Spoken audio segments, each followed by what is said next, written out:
பாருங்கள் நண்பர்களே, எனக்கு பாருங்கள் ஒரு முடி பாருங்கள், வெள்ளை முடி இருக்கான்னு பாருங்கள். இதுதான் இந்த இதாக இருக்கிறது, வெள்ளை முடியாக இருக்கிறது. மருதாணி போடங்காட்டி இங்கே பாருங்கள், இங்கே பாருங்க, இங்கே பாருங்க, இங்கே பாருங்க. இதெல்லாம் வெள்ளை முடியாக இருக்கிறது.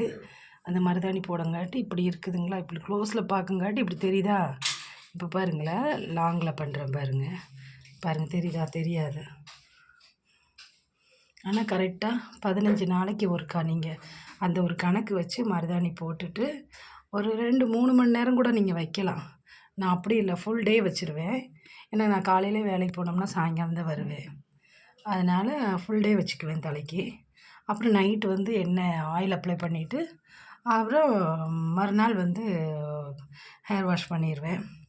பண்ணால் பார்த்திங்கன்னா நல்லாயிருக்கும். தூரத்துலேருந்து பார்த்திங்கன்னா சுத்தமாகவே தெரியாது, வெள்ளை முடி இருக்குங்கிறதே தெரியாது. பாருங்கள், நீங்களும் ட்ரை பண்ணுங்கள். எங்கே தெரிவிங்க, அதுக்கு தான் சொல்கிறேன்.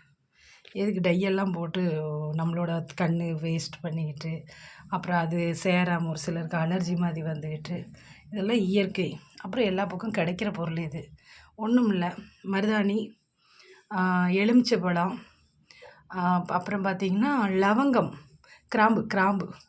கிராம்பு நல்லா இவ்வளோ கிராம்பு, குறைஞ்சது ஒரு 10-12 கிராம்பு வைப்பேன் நான்.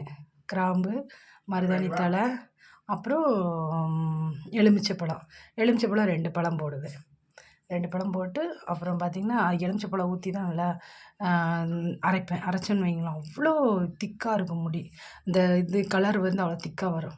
பாருங்கள், அன்றைக்கி 1 டே போட்டது. ஆனால் கரெக்டாக 15 நாளைக்கு ஒருக்கா நான் போட்டுருவேன். மழை பெஞ்சாலும் சரி, வெயில் அடித்தாலும் சரி நான் போட்டுருவேன். ஏன்னா எனக்கு வந்து இந்த டையெல்லாம் அடிக்கிறது பிடிக்காது. அது முன்னாடி வெள்ளை முடி வந்து என் மூஞ்சி பார்த்திங்கன்னா வயசான மாதிரி தெரியும். எனக்கு வயசானது பிடிக்காது, யங்காக இருக்கிறது தான் பிடிக்கும். அதனால் என்னை நான் மெயின்டைன் பண்ணிக்குவேன். நீங்களும் ட்ரை பண்ணுங்கள், சந்தோஷமாக இருங்க.